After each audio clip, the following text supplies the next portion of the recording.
Capítulo 1. O bolo debaixo do sofá. Tudo o que acontece a cada dia no pequeno universo do nosso trabalho e da nossa família, em nosso círculo de amizades e conhecidos, pode e deve nos ajudar a encontrar a providência de Deus. O cumprimento da vontade divina e a ciência de que ela está se cumprindo é uma fonte de serenidade e gratidão. Francis Fernandes, em contato com Deus. O descanso começa com a aceitação, ou, talvez, de forma mais precisa, com a entrega. Sempre haverá algo a mais que podemos fazer. Você nunca terminará seus afazeres por completo, pois, no horizonte, há o amanhã. E amanhã, a lista de afazeres recomeça outra vez. É exaustivo, às vezes, até mesmo desanimador, saber que o nosso dever de criar e ensinar nossos filhos nunca acaba. Mas precisamos, apesar dos pesares, nos lembrar de que nunca pretendemos cessar. Em seu livro Santidade para Donas de Casa e Outras Mulheres Trabalhadoras, Hubert van Zeller nos diz o seguinte: todo o esforço de servir a Deus torna-se uma simples questão de ajustar-se às pressões da realidade tangível. Essa, hoje, é a primeira lição para a esposa e mãe cristã. Abandonar o passado e os achismos do que poderia ou não ter acontecido se houvesse ou não existido determinada circunstância. Recompor-se, olhar adiante e assumir, de corpo e alma, o plano de Deus. E quais são essas realidades tangíveis? O que a está impedindo de acelerar o currículo, voar pelo livro de matemática, cumprir minuciosamente os planos de aula e maximizar toda a sua eficiência? Normalmente, a resposta é pessoas. Você consegue apertar o botão de pausa em sua frustração por tempo suficiente para perceber que pessoas são infinitamente mais importantes do que qualquer outra coisa na sua lista? Você já parou para pensar que Deus colocou essas pessoas em sua vida justamente para desacelerá-la? Quando alguém a interrompe, reconheça nessa interrupção um representante de Cristo. Quando o cachorro é visto indo para baixo do sofá com a sobremesa do jantar, você pressupõe que Deus quer que você coloque de lado aquela meia hora tão almejada, tempo em que você esperava gastar com um livro na igreja ou com algum devocional, e a use para fazer outra sobremesa. Seja o que estiver atrapalhando o seu planejamento do dia, a birra do seu bebê, o quarto bagunçado, o suco vazando por toda a geladeira e por entre as rachaduras das gavetas, a criança frustrada, o marido irritado, o carro que não pega, o bolo que o cachorro levou para baixo do sofá. Seja qual for esse grande intruso trabalhando contra a sua agenda diária, esse inimigo é, também, uma oportunidade de entrar no descanso.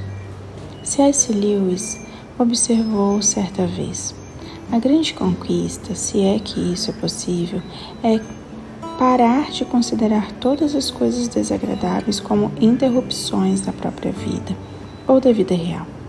A verdade, evidentemente, é que aquilo que chamamos de interrupções é, precisamente, a vida real. A vida que Deus concede dia a dia. O que alguém chama de vida real é um espectro da sua própria imaginação. Jamais descansaremos verdadeiramente em Deus até que confiemos que Ele de fato cuidará de nós. Isso significa que não conseguirei ensinar fundamentada no descanso e na serenidade enquanto eu não confiar ao Senhor a educação dos meus filhos. Nem eu nem você fomos criadas para assumir a responsabilidade do ensino e da criação dos nossos filhos por nossa própria força. Pelo contrário, Fomos feitas para reconhecer que cada faceta do nosso dia vem das mãos de Deus. Tudo passa por suas mãos. O Senhor usa cada momento para nos firmar nele. Abandone a ideia de como o ensino domiciliar ideal deve ser e aceite, de corpo e alma, o dia como ele de fato é. O descanso começa com a aceitação, com a entrega. Conseguimos aceitar o que Deus está nos dando hoje? Descansar não é nada fácil. É importante lembrar que descansar não é nada fácil. Não se trata de ideologismo. Não é uma prática simples e pacífica no sentido de ser calma e tranquila. Ensinar com fundamentos no descanso e na serenidade é aprendizado e crescimento, mas sem a ansiedade e a loucura tão comuns em nossos dias. Contrariamente ao que possa pensar na primeira vez que ouvir sobre ensinar a partir do descanso, fundamentar-se na serenidade requer diligência, atenção e muito esforço. A paz inabalável não provém do dever cumprido, mas também não vem de jogar a toalha e desistir quando as coisas ficam difíceis. A paz inabalável se achega quando reconhecemos que a nossa verdadeira obrigação é acordar todos os dias e receber as diretrizes diretamente de Deus. Essa paz provém da diligência no serviço que Ele nos dá, mas diligência infundida com fé, com descanso nas promessas que Deus nos entregou de guiar e abençoar o seu povo. Ensinar com serenidade e com os alicerces no descanso não significa que deixamos nossos pequenos ditar o currículo, que ignoramos calendários e decidimos não nos importar se algum dia nossos filhos entrarão na universidade ou terão boas notas. Descansar é confiar que Deus cuida disso, mesmo que eu seja bagunçada, mesmo que eu não seja suficiente, mesmo que eu falhe diariamente. Afinal, eu falho todos os dias. Mães educadoras que somos, queremos dar aos nossos filhos o que chamamos de educação acadêmica rigorosa. Andrew Carr e Christopher Perry me ensinaram um pouco acerca desse assunto. Durante nossas conversas, enquanto eu preparava o material extra em áudio para esse livro, perguntei como obter uma educação rigorosa e, ao mesmo tempo, manter um estado de serenidade. Na época, porém, acabei não percebendo que a palavra rigor vem do latim rigor, rigores, que significa entorpecimento, rigidez, dureza, firmeza, aspereza, rudez. Rigor mortis significa literalmente a dureza da morte. E penso eu que todas concordamos quando digo que esse rigor não é o propósito do ensino domiciliar com nossos filhos. Não busque uma educação rigorosa. Carr e Perry me aconselharam. Se você está buscando ordenar as afeições dos seus filhos, aprenda a amar o que é amável, a juntar-se à grande conversa e, no sentido mais puro do termo, a cultivar uma alma preparada a enfrentar os desafios por vir após as provas de vestibular. Ao invés de empregar o rigor, esforce-se por ter diligência.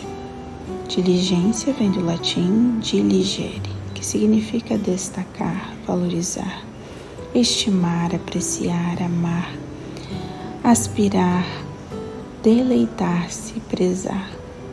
O que de fato buscamos ao prover uma educação rigorosa aos nossos filhos não é simplesmente ter práticas difíceis, mas cultivar um hábito de atenção e concentração minuciosas.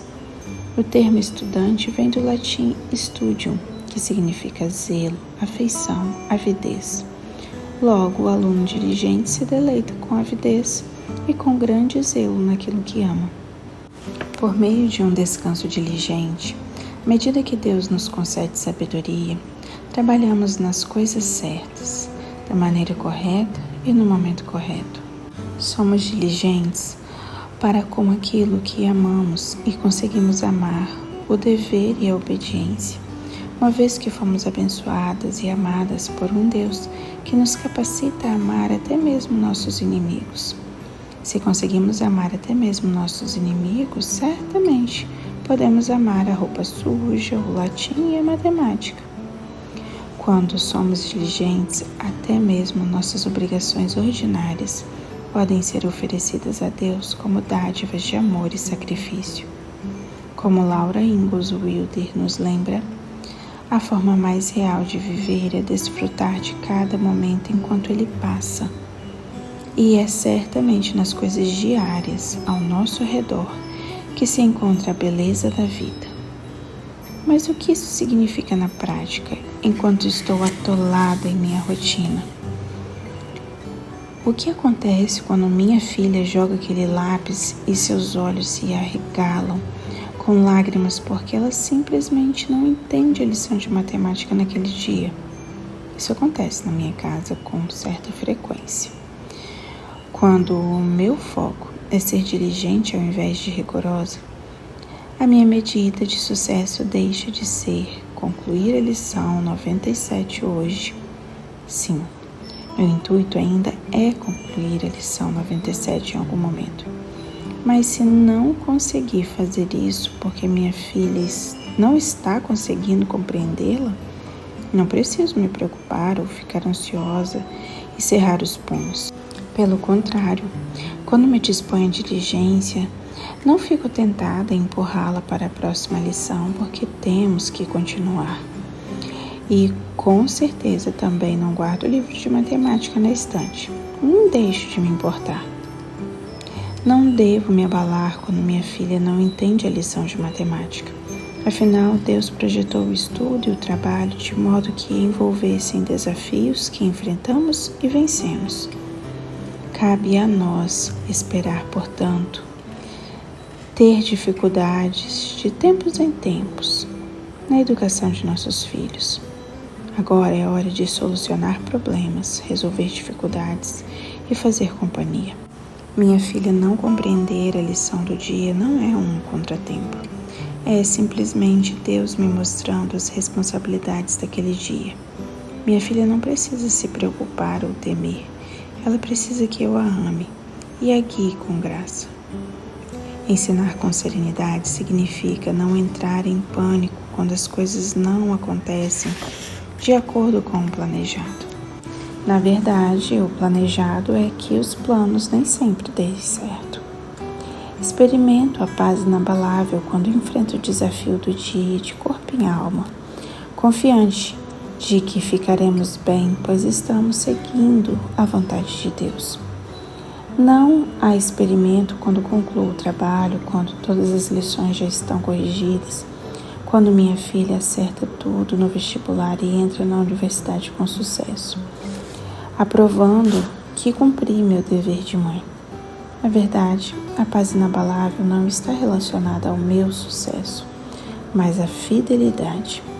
Podemos descansar em saber que no futuro, se nossos filhos nos perguntarem por que fizemos o que fizemos, por que enfatizamos o cultivo do deslumbramento e da curiosidade, o aprendizado de disciplinas difíceis como latim e álgebra, e por que não esculpimos os nossos dias com mais afazeres, mas nos concentramos em viver bem e em seguir o Senhor, poderemos dar-lhes uma resposta com confiança. Em seu notável livro Ortodoxia, G.K. Chesterton afirma que a cultura secular é feita de virtudes enlouquecidas. E vemos essa tendência evidente em se tratando do nosso ensino. Se o estudo é uma virtude digna de ser cultivada, vejo que sou atraída ao vício em mais de uma etapa. Por um lado, sou atraída a passar por cima dos meus filhos, a dominá-los com listas de afazeres e eventos do currículo, mas sem considerar sua natureza, como pessoas únicas criadas à imagem de Deus. Por outro lado, sou atraída à negligência ou ao descuido. Eu me consolo com histórias de crianças que aprendiam incansavelmente e na esperança de que meus filhos encontrarão o caminho sem a minha interferência. Falho em nutrir afeições em meus alunos, temendo que essa prática seja coerção ou manipulação. O descanso é a virtude entre a negligência e a ansiedade. Mas muitas das mães educadoras que conheci, incluindo eu mesma, se acham mais propícias a tornarem-se vítimas de um dos dois extremos. Quando somos fracas na virtude, avançamos em direção ao vício. O currículo que não deixa espaço para a alma respirar sufocará. Mas aquele que carece de propósito e ensino intencional também sofre. Se cronogramas à parte da consideração como a alma da criança são um grande desserviço na educação de nossos filhos, de igual modo, é um estorvo ao amadurecimento dos nossos filhos deixá-los se formarem por conta própria. Pensemos mais a esse respeito. Se nossos filhos são imagem de Deus e eles são, então não estamos suprindo suas necessidades ou nos atentando à verdadeira natureza deles quando oscilamos entre o vício e a ansiedade ou entre o vício e a negligência. Gastei alguns dos meus anos iniciais do ensino domiciliar estacionada em um modo de ensino excessivamente relaxado. Não era exatamente preguiça. Eu agia de forma intencional e considerava uma grande dádiva que meus filhos florescessem no ritmo deles. Entretanto, acabei descobrindo que a natureza dos meus filhos não foi nutrida pelas minhas melhores intenções. Minha negligência em sua formação resultou exatamente naquilo que se esperava: preguiça, descuido e uma visão autocentrada de aprendizado. Eu pensava que estava suprindo as necessidades dos meus filhos. Entendi do jeito errado o mote de que a sabedoria começa com o deslumbramento, pois pensei que, como professora, precisava sair do caminho por completo. No esforço de não permanecer entre meu aluno e seu aprendizado, falhei em construir uma ponte entre a criança da minha frente e o adulto que Deus desejava que o meu filho se torne. O historiador grego Plutarco certa vez escreveu: a mente não é um vaso a ser cheio, mas madeira a ser incendiada. Versões modernas da máxima de Plutarco nos dizem que a educação não significa encher um balde, mas acender uma fogueira.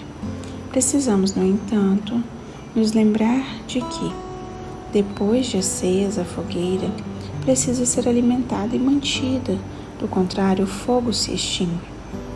Ensinar com serenidade não é abster-se do trabalho ou abdicar-se da responsabilidade de formar e moldar nossos alunos. Em Lucas 6,14, aprendemos que o pupilo formado será como o seu mestre. Evidentemente, o mestre não pode formar e treinar seu pupilo permanecendo nas sombras. Descansar, portanto, não é abster-se do trabalho ou abandonar as responsabilidades e os deveres. O repouso é trabalho e lazer, cada um em seu devido lugar. É fazer a coisa certa na hora certa, percebendo que nosso dever é, ouvindo o chamado do Senhor e seguindo seus mandamentos, confiar que Deus será Deus. É descansar enquanto trabalha. Boa parte da nossa ansiedade no campo do ensino domiciliar poderia ser evitada se simplesmente reconhecêssemos quem desejamos agradar. Pode soar simplista, mas considere que o seu dia, aquilo que você prioriza e o que não prioriza, provavelmente será diferente a depender de em quem você estiver pensando. se em Deus, visando sua glória, ou nas pessoas, buscando fazer tudo ou quase tudo para agradar a vovó, o vizinho ou qualquer outra pessoa. Afinal, quem estamos tentando impressionar? O que acaba fazendo parte da minha lista de coisas essenciais pode não impressionar o estado ou as pessoas que me conhecem, mas preciso simplesmente continuar me lembrando. Não importa. Não posso servir a dois senhores, nem você pode, pelo bem de quem você está se esforçando.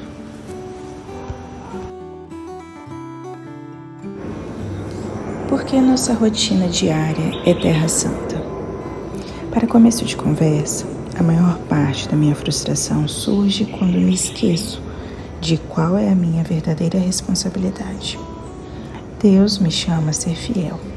Enquanto estou determinada a ser bem-sucedida, por exemplo, tendo a pensar e a ensinar como se estivesse sido comissionada com a tarefa de ser bem-sucedida na criação de filhos que se tornarão aprendizes por toda a vida. Julgo o meu sucesso e o meu fracasso no ensino tendo por base o conhecimento que minha filha acrescentou à sua bagagem cultural no fim do ano letivo, ou então, com base em se ela ainda gosta da escola, se busca ou não conhecimento e se decide ou não ler pilhas de livros de alta qualidade em seu tempo livre. Nisso, porém, acabo me esquecendo de que medi-la por esse crivo não julga por eficiência se estou ou não cumprindo o meu papel de mãe.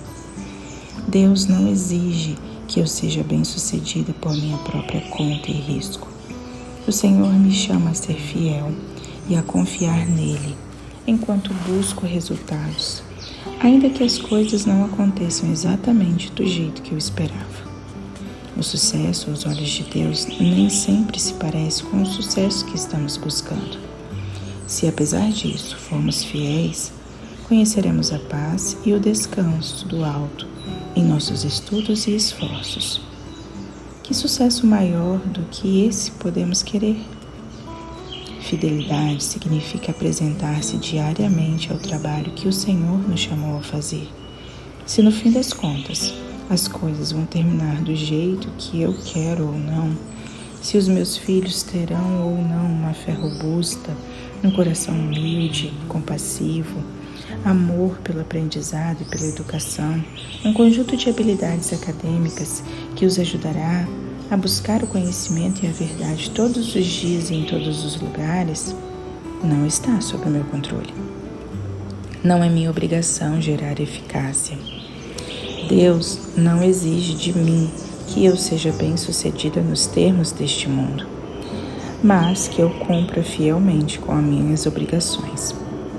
Considere Santa Mônica, a devota mãe de Santo Agostinho de Hipona. Apenas nas orações de sua mãe e do zeloso cuidado que tinha pelo filho, Agostinho cresceu e tornou-se um jovem implacável e infiel, entregando-se ao pecado e abandonando-se à imprudência. Ele despedaçou o coração de sua mãe e voltou-se contra a fé que ela tanto havia tentado instilar em seu coração sempre que possível. Suas longas e sofridas orações, contudo, não foram em vão. Seu filho, por fim, converteu-se e tornou-se um mestre da igreja. Talvez até mesmo o mais influente dos pais da igreja de todos os tempos. No entanto, se tivesse julgado o sucesso ou fracasso de sua maternidade baseando-se no comportamento de seu filho aos 20 anos, Mônica teria se considerado uma grande fracassada. Entende o que eu quero dizer? Precisamos abandonar a visão pretensiosa de que somos a fonte do sucesso ou do fracasso da educação que oferecemos aos nossos filhos. Julgamos com pressa o sucesso e o fracasso de nossa missão como mães educadoras. Se nossos filhos se saem bem no vestibular, damos um tapinha em nossas próprias costas. Se falham miseravelmente na redação, Então nos açoitamos por termos falhado. Mas Deus jamais demanda que criemos filhos prodígios ou mesmo aquilo que o mundo entende como perfeição. Ao invés disso, o Senhor nos pede que vivamos com excelência. Isto é, viver em fé e confiança, com simplicidade e obediência. Deus pede que nos dediquemos fielmente ao seu serviço todos os dias e então que cumpramos bem com nossas obrigações, um dia por vez. Ele é o responsável pelos resultados. O sucesso que buscamos não é o mesmo sucesso que o mundo busca. A verdadeira educação começa com um deslumbramento e termina em sabedoria. E essa verdade, Kevin Clark e Rev Scott Jane descrevem com precisão em seu livro A Tradição das Artes Liberais. Sabe aquela redação que você colocou no planejamento do dia? Faça com maestria. Aquela fórmula de matemática com que o seu filho está lutando para aprender? Sente-se ao lado dele e juntos resolvam um problema de cada vez, devagar, com cuidado. Sorria bastante, esbanje seu amor por ele. Afinal, não é da sua conta se ele vai ou não se tornar um grande escritor ou um mestre da matemática. O que é da sua conta é fazer aquela atividade planejada para hoje e amar seu filho durante todo o processo. Todas nós ansiamos por ouvir: muito bem, servo bom e fiel. Foste fiel no pouco, sobre o muito te colocarei. Entra no gozo do teu Senhor. Mateus 25, 21 e 23. Cabe a nós, portanto, amar a Deus de todo o nosso coração, mente, alma e forças. E cabe a nós dar aos nossos filhos o exemplo de amar a Deus com todo o nosso ser, incentivando a que façam o mesmo. Devemos nos entregar por completo a Deus e devotar-lhe nossos filhos. Devemos fazê-lo ao levantarmos e quando andarmos ao longo do caminho. Cada um desses pequenos momentos com nossos filhos faz parte de uma fundação belíssima que você está erigindo para Deus. Você está construindo uma catedral. Construa uma catedral, cultive um jardim. Uma vez que você percebe estar na presença de Deus, ajoelhe-se diante dele em profunda reverência. Reconheça sua indignidade de aparecer em sua majestosa presença e rogue todas as graças de que precisa para servir bem ao Senhor, sabendo que, em sua bondade, Ele deseja ofertá-la. São Francisco de Sales. A educação é uma atmosfera, uma disciplina em uma vida. Charlotte Manson. É fácil se esquecer de que ensinar é um dever sagrado, uma responsabilidade sacra. O desenvolvimento do intelecto, ensinar uma criança a pensar de fato, não acontece pelo poder da razão humana, mas sim pela graça de Deus. Em dias comuns, você e eu provavelmente temos uma lista de tarefas programadas para as crianças. Mas não se trata meramente de matemática. É mais do que simplesmente estudar história. Essa agenda de responsabilidades lida com o desenvolvimento da mente e do coração dos nossos filhos. E só se torna factível quando percebemos que educar os nossos filhos significa gratidão pela graça que Deus tão abundantemente derrama sobre nós. Enquanto ainda estou no meio da bagunça, tendo a me perder nos detalhes da vida de uma família grande. Afinal de contas, é preciso ter certa força de vontade para olhar a pilha de louças sujas e percebê-la como a construção de uma catedral. As responsabilidades diárias e terrenas são solo sagrado. Assim, é nas tarefas do cotidiano de uma segunda-feira monótona que encontramos nosso Criador. Os construtores das catedrais medievais Sabiam o que significava trabalhar uma vida inteira dedicada a agradar a Deus sem jamais esperar ver a sua obra completa. A construção de muitas catedrais levava mais de 100 anos, mais tempo que a vida da maioria das pessoas. Certa vez ouvi a história de um artesão que trabalhou incansavelmente por muitos anos para esculpir um lindo pássaro de madeira da estrutura de uma catedral, material este que posteriormente seria coberto. Quando alguém lhe perguntou por que ele estava trabalhando tão duro em algo que ninguém jamais veria, aquele homem simplesmente respondeu: porque Deus vê. Deus também vê a sua pequena escultura de madeira. Assim como artesãos e carpinteiros das lindas catedrais antigas trabalhavam para a glória de Deus, também nós devemos nos esforçar para glorificar ao Senhor. Sim, você também. Você que se esforça incansavelmente dia após dia em uma lição de geografia ou numa prova de matemática com seu filho, na pilha de roupa suja, na pilha cheia de louças e panelas. Esses são os momentos nos quais você também pode construir sua catedral para Deus. Temos a fazer pequenos edifícios todos os dias e erigimos uma pedra de cada vez. Os construtores de uma catedral labutavam por anos sem sequer saber se algum dia testemunhariam a construção consumada, o santo lugar em que haviam dedicado suas vidas. Uma mãe educadora trabalha com o mesmo tipo de fé, assentando um pequeno tijolo de cada vez, imaginando se fez alguma diferença, se alguém irá notar, se aquelas pequenas responsabilidades do dia a dia irão somar de alguma maneira significativa.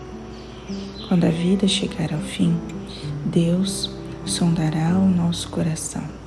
Então eu me pergunto, o que o Senhor encontrará no meu íntimo?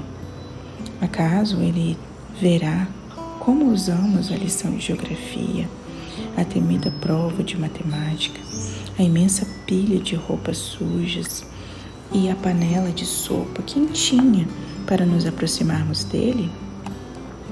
Teremos usado os nossos talentos para ensinar nossos filhos a elevar os olhos para o céu?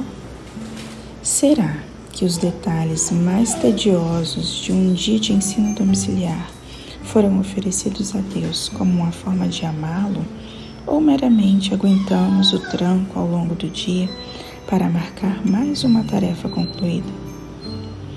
Ao menos percebemos que a cada segunda-feira, cada quinta-feira, cada dia comum, cada momento, por mais ordinário que seja, estamos pisando em solo sagrado, construindo uma catedral muito mais gloriosa do que jamais poderíamos sonhar se estivéssemos por nossa própria conta?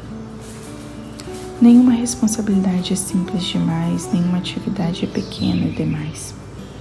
Educar nossos filhos é, em primeiro lugar, uma oferta de amor que entregamos a Deus por Ele ter sido tão gracioso em nos dar uma família. Cada momento da luta diária, que é educar, ensinar e amar nossos filhos, é santificado, porque fazemos para o Senhor e porque não faria sentido não fosse a presença dEle. Sendo assim, como é que isso tudo se materializa de maneira prática ao longo de um dia? Essa é a pergunta que escuto com mais frequência em relação a ensinar com descanso e serenidade. E de fato, é uma pergunta que eu mesma me faço repetidas vezes. Se fomos chamadas a ensinar com serenidade, mas nossas famílias e práticas educacionais não convergem, onde está o terreno comum? Como o descanso do Senhor se manifesta em uma tarde de terça-feira, dentro das 4 paredes da minha casa comum e ligeiramente caótica? O descanso se manifesta na mordomia. Pense em um jardim, talvez um mar de rosas bem na frente da janela da sua cozinha. O mestre jardineiro a encarregou de plantar sementes, de cultivar o solo, de cuidar das mudas, de nutri-las e ajudá-las a florescer. Ele não simplesmente jogou aquela semente em sua direção e a colocou como responsável pelo milagre de fazê-las florescer, de torná-las frutíferas. O Senhor colocou as sementes na palma das suas mãos, segurou-as com amor e pediu que cultivasse, que cuidasse delas. Pediu que fosse uma boa cuidadora, que as ajudasse a crescer. Lembre-se, então, do seu lugar, da sua posição. Você não pode fazer a planta crescer, não cabe a você gerar fruto. O que o seu esforço pode fazer é tão somente plantar as sementes. Seu campo de atuação é regá-las e deixá-las ao sol. Você pode cultivar o solo, a educação é uma atmosfera, podar os galhos, disciplina, e regar as raízes, vida. É somente quando trabalhamos sobre a graça de Deus e conforme as leis da criação que a semente se torna uma planta e dá fruto. Não precisamos ficar ansiosos pensando em que momento a planta vai crescer e com que rapidez suas raízes darão fruto.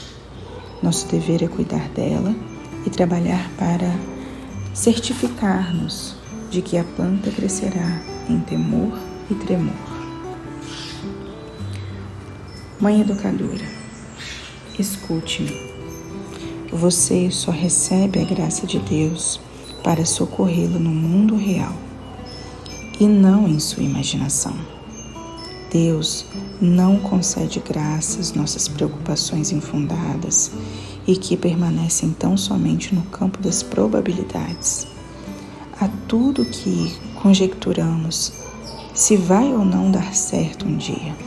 O Senhor não concede graça ao meu medo de meu filho não passar no vestibular um dia, de eu não ter as ferramentas necessárias para a educação universitária ou para proporcionar ao meu filho um futuro brilhante, ou mais imediatamente, nem mesmo ao receio em que cogito se a lição de matemática vai ou não acabar em choro. Não, mas ao contrário. Recebemos graça para o momento presente, o dia chamado hoje.